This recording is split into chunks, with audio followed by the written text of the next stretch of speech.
First ఎవరో తెలియదు, normal common man వచ్చి కష్టపడతాడు, బిగ్ బాస్ లోకి వచ్చాడు. ఎవరిని టార్గెట్ చేసి తన యొక్క టార్గెట్ చేసి ఐపీఎల్ ఎగుస్తున్నాడు. అంత ముందు నుండి అసలు ఏమీ తెలియదు. అసలు పవన్ కళ్యాణ్ ఉన్నాడంటే ఉన్నాడే పవన్ కళ్యాణ్ అన్నారు. ఆర్మీ పరంగా సపోర్ట్ చేస్తున్నారు. బట్ థింక్ ఇప్పుడు 4 వీక్స్ నుండి తనుజ వల్ల లెగుస్తున్నాడు. ఇమ్మాన్యుయల్ షోస్ ద్వారా లెగుస్తున్నాడు. చెప్పనా, ఇన్ని రోజుల నుండి ఇమ్మాన్యుయల్ కష్టపడ్డాడు. జబర్దస్త్ గానీ, శ్రీదేవి డ్రామా, ఎనీథింగ్ షో చేశాడు. ఎనీ టైం కనిపించేది కెమెరా ముందు ఇమ్మాన్యుయల్. ఆ మాత్రం క్రేజ్ ఉంటుంది అన్న. బట్ థింగ్ ఏంటంటే ఇప్పుడు నువ్వు ఎంత కామెడీ చేసినా, నువ్వు ఎంత ఆడినా సరే వాళ్ళకి నచ్చింది, వాళ్ళు ఓటేస్తున్నారు. ఇప్పుడు సెకండ్ ప్లేస్ లో ఇమ్మాన్యుయల్ ఉన్న రిలేషన్ లో ఇప్పుడు పవన్ కళ్యాణ్ ఉన్నాడు. అంటే తనుజ వల్ల లేసాడు. అది మాత్రం పాయింట్. అది నేను చెప్తున్నా.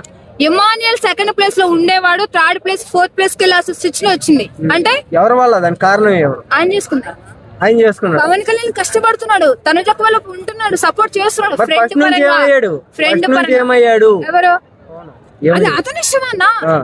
సపోర్ట్ ఎవరు చేయాలంటే వాడు సపోర్ట్ చేస్తాడు. నాకు కుదరమంటే ఎవరి గేమ్ వాడు ఆడుకుంటాడు. అది అతని ఇష్టము. నువ్వు తనుజతో ఉండొద్దు మనం ఎవరన్నా చెప్పడానికి. ఇప్పుడు రీతు పవన్ ఉంటున్నారు, మీరు ఉండొద్దు అని చెప్పి చాలా గొడవలు పెట్టుకున్నారు. ఆమె లైఫ్ ఆమె ఇష్టం. ఎవరితో పెడితే ఆమెతో ఉంటుందిరా భయ్. ఎవరితో మాట్లాడుతూ నీకు ఎందుకు అంత తోరదా? నీకు ఇష్టం లేదు, నువ్వు తప్పుడు ముసుకేసా పడుకో. అర్థమైందా? బయటకు వచ్చినప్పుడు అదే చెప్పింది, మేము ఫ్రెండ్స్ లాగా ఉంటాము, నువ్వే నాకు చెప్పడానికి. అంతే. రీతు బయటికి వెళ్ళిపోయిన తర్వాత హౌస్ అంతా కూడా కామ్ అయిపోయింది. రీతు ఉన్నప్పుడు ఒకలాగా ఉంది, బయటికి వెళ్ళిపోయిన తర్వాత ఒకలాగా ఉంది.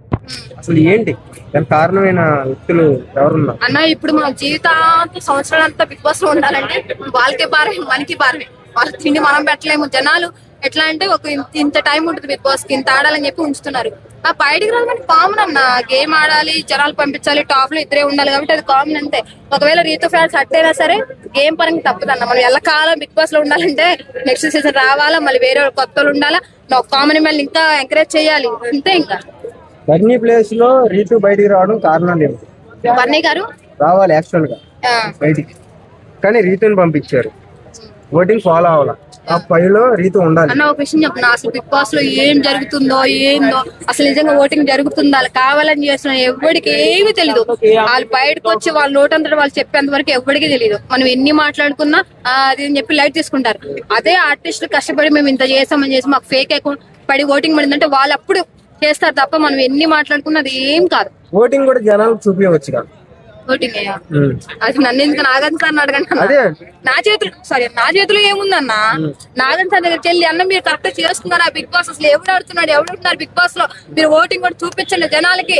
ఎట్లయితే ప్రతి వీడియో మార్నింగ్ ఈవినింగ్ చూపిస్తున్నారో ఈ ఓటింగ్ కూడా చూపిస్తే జనాలకు ఒక క్లారిటీ ఉంటుంది. అసలు ఎవరిని నమ్మాలో, ఎవడు ఆడుతున్నాడు, ఎవడు వీక్లీ టాప్ లేసిన ఎవరికి అర్థం కావట్లేదు. తనుజ కళ్యాణ్కి పిఆర్ ఉన్నాడా? లేరా? పిఆర్ లేరు, అభిమానులు ఉన్నారు. ఇద్దరికి హార్ట్ఫుల్ అభిమానులు. జై తనుజ, జై పవన్ కళ్యాణ్. అంతే.